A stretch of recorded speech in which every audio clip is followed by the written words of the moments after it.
हम देखते Goku Thor से फाइट कर ही रहा था कि वहाँ पर अचानक से नल आ जाता है।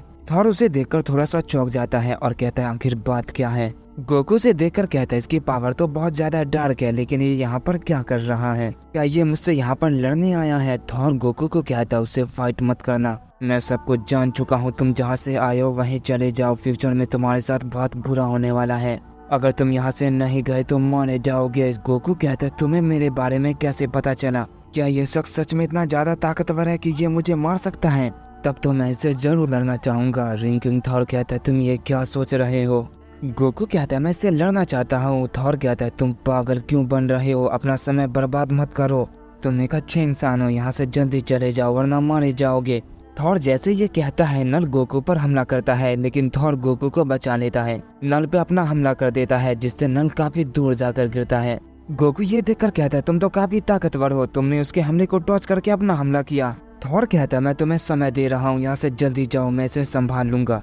गोकू कहता है ये तुम क्या बात कर रहे हो, मुझे कुछ समझ नहीं आ रहा, मैं भी उसे संभाल सकता हूँ, मैं इतना कमजोर भी नहीं कि मैं उससे हार जाऊँ। ये कहने के बाद गोकू अपनी यूनिवर्सल अल्ट्रा इंस्टिंक्ट की फॉर्म में ट्रांसफॉर्म हो जाता है। थॉर ये देखकर कहता है क्या ये सच मुझसे लड़ने वाला है, अगर ऐसा है तो बहुत बड़ी मुसीबत आने वाली है। थॉर जैसे ये कहता हम देखते गोकू नल पे अपना हमला कर देता है। नल गोकू के उस फॉर्म का मुकाबला नहीं कर पाता, गोकू से बहुत बुरी तरह से पीट रहा होता है और तभी थॉर भी अपनी थंडर से नल पे हमला करता है, जिसे देखकर गोकू पीछे हट जाता है। गोकू कहता तुम बीच में क्यों आए, मैं उसे हरा दूंगा। थॉर कहता तुम मेरी बात नहीं समझ रहे, ये मुसीबत असली मुसीबत नहीं है जिसकी मैं बात कर रहा हूँ, तुम सोच भी नहीं सकते। थॉर जैसे ये कहता है वहाँ पे अंधेरा छा जाता है और हम देखते हैं ये सब नल कर रहा होता है और तभी थॉर और गोकू अचानक से घायल हो जाते हैं। नल कहता है जब तक ये डार्कनेस है तुम मेरा कुछ नहीं बिगाड़ सकते। नल जैसे ये कहता है वहाँ पर एक रोशनी फैलती है और उसके साथ वहाँ की डार्कनेस खत्म हो जाती है और साथ में नल भी। रिंकिंग थॉर कहता है ये क्या हुआ था। गोकू कहता है चिंता मत करो, ये मैंने किया है। और जैसे वो ये कहता है गोस्ट राइडर वहाँ पर आ जाता है और वो कहता है तो तुम ही हो जिसने उस हल्क को रोका था। थॉर ये देखकर कहता है तो मुसीबत आनी शुरू हो गई है, अब कुछ नहीं हो सकता। इसके बाद हम गोस्ट राइडर को देखते हैं जो बिना समय बर्बाद किए हुए गोकू पर अपनी चैन से हमला कर देता है, पर गोकू उसके हमले को टॉच करता है और कहता है तो तुम भी मुझसे लड़ने आए हो। गोस्ट राइडर कहता है नहीं, जहन्नम पहुंचाने आया हूँ। और ये कहने के बाद वो गोकू से कहता है मेरी आंखों में देखो तुम्हें क्या दिख रहा है। गोकू कहता है मैं तुम्हारी आंखों में क्यों देखूं, क्या तुम हवस के पुजारी हो। गोकू जैसे ये कहता गोस्ट राइडर अपनी चैन से दोबारा गोकू पर हमला करता है, लेकिन उससे पहले ही गोकू उस पर अपना ड्रैगन पंच कर देता है जिससे गोस्ट राइडर की चंद धूल में बदल जाती है। गोस्ट राइडर कहता है तुम ताकतवर हो, मुझे भी अपना कॉस्मिक फॉर्म इस्तेमाल करना होगा। ये कहने के बाद वो कॉस्मिक गोस्ट राइडर में ट्रांसफॉर्म हो जाता है। रिंकिंग थॉर ये देखकर कहता मुझे क्या करना चाहिए, मुझे तो कुछ भी समझ नहीं आ रहा है। दूसरी तरफ गोकू इस फाइट को मजे में ले रहा होता है और कहता है तुम तो पहले से बहुत ताकतवर हो गए, इसका मतलब तुम लड़ने के लिए तैयार हो। गोस्ट राइडर कहता है लड़ने के लिए नहीं बल्कि मारने के लिए। और ये कहने के बाद वो अपनी हेल फायर से गोकू को बहुत बुरी तरह से जला देता है और कहता है क्या तुम मरने के लिए तैयार हो। गोकू कहता है वहाँ तुम किससे बात कर रहे हो, मैं तो तुम्हारे पीछे हूँ। और ये कहने के बाद वो गोस्ट राइडर को एक किक कर देता है। गोस्ट राइडर कहता है तो तुम क्लोन बना सकते हो। गोकू कहता है हाँ बहुत सारे। और ये कहने के बाद गोकू काफी सारे क्लोन बनाता है। गोस्ट राइडर कहता है तो ये मैं भी कर सकता हूँ। और ये कहने के बाद गोस्ट राइडर भी अपने क्लोन बनाता है। उनके क्लोन आपस में फाइट करने लगते हैं। दूसरी तरफ गोकू और गोस्ट राइडर भी आपस में फाइट कर रहे होते हैं। गोकू कहता है तुमने तो मुझे उसकी याद दिला दी, उसका नाम मुझे याद नहीं आ रहा है, लेकिन तुम काफी ताकतवर हो। गोस्ट राइडर कहता है ये तो मुझे तुमसे कहना चाहिए जो तुम अब तक मेरे सामने टिके हो। गोकू कहता है हाँ ये भी उसने मुझसे कहा था। गोस्ट राइडर ये सुनकर थोड़ा गुस्सा हो जाता है और अपनी हैंड फायर चैन को फिर से निकालता है और गोकू पर हमला करता है, लेकिन जैसे गोकू उसके अंदर जकड़ता है वो फौरन ही गायब हो जाता है और इससे पता चलता है वो गोकू का क्लोन था।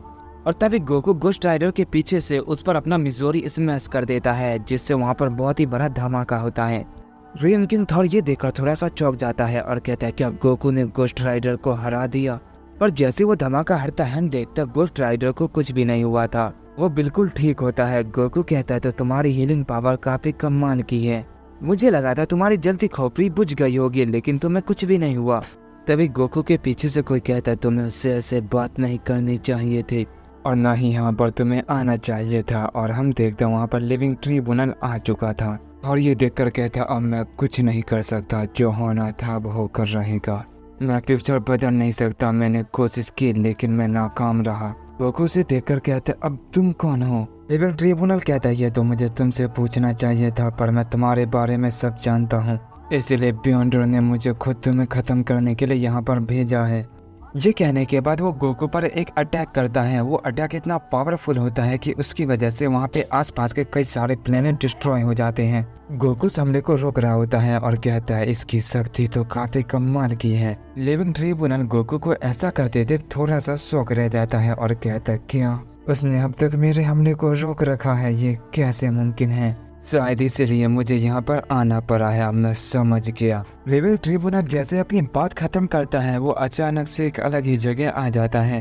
गोकू ने अपने छलावी की दुनिया बना ली थी और उसने लिविंग ट्रिब्यूनल के हमले को भी खत्म कर दिया होता है और वो उससे कहता है यहाँ हम खुलकर लड़ सकते हैं, यहाँ ज्यादा तबाही नहीं मचेगी। गोकू जैसे ये कहता है हम देखते वो पूरे छलावे की दुनिया कांपने लग जाती है। गोकू कहता है क्या वो इसे तबाह करने की कोशिश कर रहा है या कुछ और? लिविंग ट्रिब्यूनल कहता है हाँ ये ताकतवर है, चलो मैं तुम्हारी ख्वाहिश पूरी करता हूँ। ये कहने के बाद वो गोकू पर बहुत सारे हमले करता है, लेकिन गोकू उस छलावे की दुनिया के अंदर होने के कारण लिविंग ट्रिब्यूनल पे थोड़ा सा भारी पड़ रहा होता है और वो उसके सारे हमले को खत्म कर देता है। और जैसे वो अपना पंच लिविंग ट्रिब्यूनल पे करने वाला होता है वो अचानक से काफी पीछे जाकर गिरता है। गोकू कहता है लगता है इसे हराने के लिए मुझे थोड़ी और ताकत लगानी होगी। ये कहने के बाद गोकू अपनी पावर को और ज्यादा अप करता है और लिविंग ट्रिब्यूनल पे फिर से हमला करता है। और जैसे वो लिविंग ट्रिब्यूनल के सामने जाने लगता है उसके सामने गोस्ट राइडर आ जाता है। गोकू कहता है कि अब मुझे इन दोनों का सामना अकेले करना होगा। तभी वहाँ पर कोई और आ जाता है और कहता है उन दोनों का नहीं बल्कि हम सब का। गोकू कहता है मेरी छलावे की दुनिया में अब ये कौन आ गया? और हम देखते हैं वहाँ पर द बियॉन्डर भी आ चुका था। थॉर ये देखकर कहता है ये तो सिर्फ शुरुआत है, पता नहीं आगे क्या होगा। पर गोकू के पास सिर्फ मौका है, अगर उसने उसका फायदा उठा लिया तो बच सकता है, लेकिन मुझे नहीं लगता ये सब गोकू को ऐसा करने देंगे, पर गोकू को ये करना ही होगा। इसके अलावा गोकू के पास कोई भी दूसरा रास्ता नहीं है। इसके बाद हम गोकू को देखते हैं जिसे समझ नहीं आ रहा था ये क्या हो रहा है, पर उसे इतना पता चल गया था ये वैसा ही है जैसा उसके साथ पिछले यूनिवर्स में हो रहा था। इसके बाद हम बियॉन्डर को देखते हैं जो गोकू से कहता है तो हम कहाँ थे, तुम लड़ना चाहते हो, जरा मुझे अपनी ताकत की झलक दिखाओ, मैं भी तो देखो तुम कितने ताकतवर हो। गोकू कहता है मैं भी तुम्हारी ताकत देखना चाहता हूँ, चलो पहले तुम मुझ पर हमला करो। बियॉन्डर कहता है तो तुम मुझे मौका दे रहे हो तो ठीक है। और ये कहने के बाद वो गोकू पर अपना पंच करता है, पर बियॉन्डर के उस पंच को गोकू टॉच कर देता है और उस पर अपना पंच कर देता है।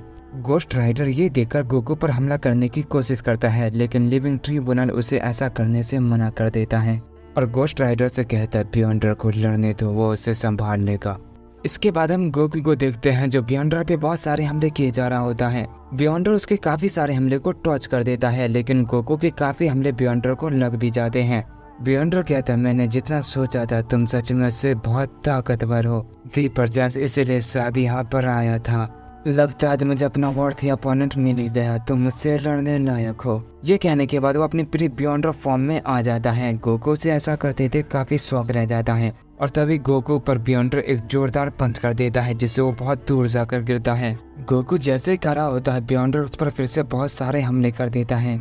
गोकू बियॉन्डर के सामने अब टिक भी नहीं पा रहा था और वो बहुत बुरी तरह से पीटे जा रहा होता है। गोकू कहता है ये बहुत ज्यादा ताकतवर हो गया है, मैं इस फॉर्म में उसे नहीं हरा सकता। ये कहने के बाद गोकू भी अपनी पावर को बहुत ज्यादा बढ़ाता है और वो अपनी सबसे पावरफुल फॉर्म में ट्रांसफॉर्म हो जाता है और कहता है शायद मैं अब इसे हरा पाऊंगा। ये कहने के बाद वो बियॉन्डर पे हमला करता है, लेकिन तभी अचानक से वो बीच में ही रुक जाता है और इसी का फायदा उठाकर बियॉन्डर गोकू को एक जोरदार पंच कर देता है। वो पंच इतना पावरफुल होता है कि उस पंच से वो पूरे छलावे की दुनिया ही तबाह हो जाती है और गोकू भी काफी बुरी तरह से घायल हो जाता है। और उस फॉर्म में होने की वजह से अचानक से गोकू एक ही पल में ठीक हो जाता है और गोकू कहता है ये कैसे हो सकता है, मुझे उनकी पावर महसूस हुई, उन्हें आसपास ही होना चाहिए, ये छलावे की दुनिया भी खत्म हो चुकी है। और जैसे गोकू ये कहता है उसके सामने वही आ जाते हैं जिसे गोकू की पावर महसूस हुई थी और वो और कोई नहीं बल्कि लूसीफर और कॉस्मिक आर्मर सुपरमैन था जो पहले से बिल्कुल ही अलग था। गोकू कहता है तुम सब यहाँ कैसे? लूसीफर कहता है ये तुम्हारी दोस्त की ही मेहरबानी है। लूसीफर जैसे ये कहता है उसके पीछे से वेजिटा आता है और कहता है तुम यहाँ छुपे हो क्या करोट, तुम्हें मुझसे अब कोई नहीं बचा सकता है। तभी मोंगी किंग भी बाहर निकलता है और कहता है मुझे भी तुमसे अपना बदला लेना है। तुम्हारी हिम्मत कैसे हुई मुझे मास्टर के पास अकेला छोड़ने की। गोकू कहता है ये सब क्या हो रहा है। वेजिटा कहता है अभी तुम्हें पता चल जाएगा क्या गॉट। और ये देखकर कहता है ये सही मौका है, गोकू को यहाँ से चले जाना चाहिए वरना वो अपने साथ सबको मरवा देगा।